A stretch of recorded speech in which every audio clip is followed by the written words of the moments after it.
తాకట్లో ఉన్న మీ బంగారాన్ని విడిపించి ఆ రోజు ఆన్లైన్ రేటుకి కొంటాం. Sharma gold company.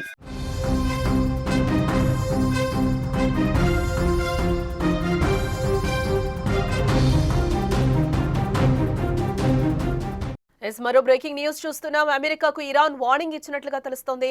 అణు ఒప్పందాలపై అమెరికాతో చర్చలు జరిపేది లేదు అని అంటోంది. ఇరాన్ పై దాడుల్లో అమెరికా హస్తం ఉంది అని కూడా అంటున్నారు. తాము ఆత్మరక్షణ కోసం పోరాటం చేస్తున్నామని ఇరాన్ విదేశాంగ శాఖ మంత్రి చెప్తున్నారు. ఇజ్రాయెల్ దాడులు చేసినంత కాలం తాము దాడులు చేస్తామని కూడా ఈ సందర్భంగా హెచ్చరించారు. ఇరాన్ ఇజ్రాయెల్ మధ్య భీకర యుద్ధ నేపథ్యంలో అణు ఒప్పందాలపై అమెరికాతో చర్చలు జరిపేది లేదు అంటూ కూడా ఇరాన్ తేల్చి చెప్పేసింది. అణు ఒప్పందంపై ఇరాన్ చర్చలకు రాని పక్షంలో 2 వారాల్లోగా దాడులపై నిర్ణయం తీసుకుంటామని అమెరికా అధ్యక్షుడు ట్రంప్ హెచ్చరించడంపై ఇరాన్ విదేశాంగ శాఖ మంత్రి అబ్బాస్ అరాగ్చీ స్పందించారు. అణు ఒప్పందానికి సంబంధించి అమెరికా చర్చలకు రావాలని కోరిందని, అయితే వాటిని తాము తిరస్కరిస్తున్నామని అంటున్నారు. ట్రంప్ చేస్తున్న ఇజ్రాయెల్ అనుకూల వ్యాఖ్యలు చూస్తే దాడుల్లో అమెరికా ప్రమేయం ఉందనే విషయం స్పష్టమవుతోందని అన్నారు.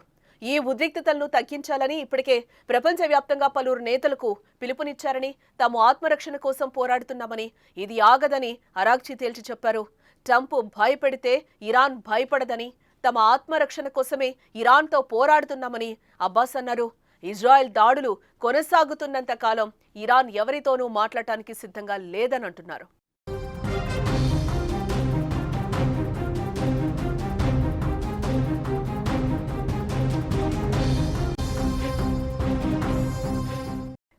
ఇక ఇదిలా ఉంటే ఇరాన్తో అణు ఒప్పందం కుదుర్చుకోవాలని ఎప్పటి నుంచో ట్రంప్ ప్రయత్నిస్తున్న విషయం మనకు తెలిసిందే. ఈ మేరకు పలుమార్లు ఆ దేశానికి ఆయన హెచ్చరికలు కూడా జారీ చేయడం జరిగింది.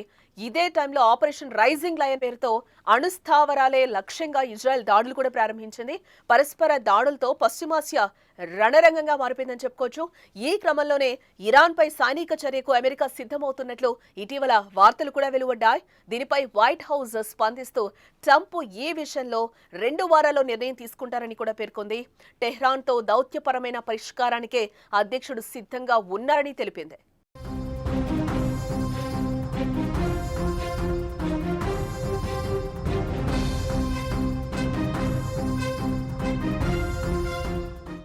ఇదిలా ఉంటే గత 2 రోజుల నుంచి ఇజ్రాయెల్పై ఇరాన్ దాడులు తీవ్రతరం చేసింది. ఇజ్రాయెల్లోని ప్రధాన ఆసుపత్రిపై దాడి చేసింది. ఈ దాడిలో వందలాది మంది మరణించినట్లుగా కూడా సమాచారం. అయితే ఆసుపత్రి కింద ఇజ్రాయెల్ మిలిటరీ కీలక స్థావరం ఉందని, అది కూడా దాడుల్లో ధ్వంసమైనట్లుగా తెలుస్తోంది. ఇటు మరోపక్క ఇవాళ కూడా ఇజ్రాయెల్లోని మైక్రోసాఫ్ట్ ఆఫీస్ దగ్గర ఇరాన్ భారీ దాడులను చేసింది. ఈ దాడుల్లో ఇజ్రాయెల్కు భారీగా నష్టం కలిగిస్తున్నట్లుగా తెలుస్తోంది.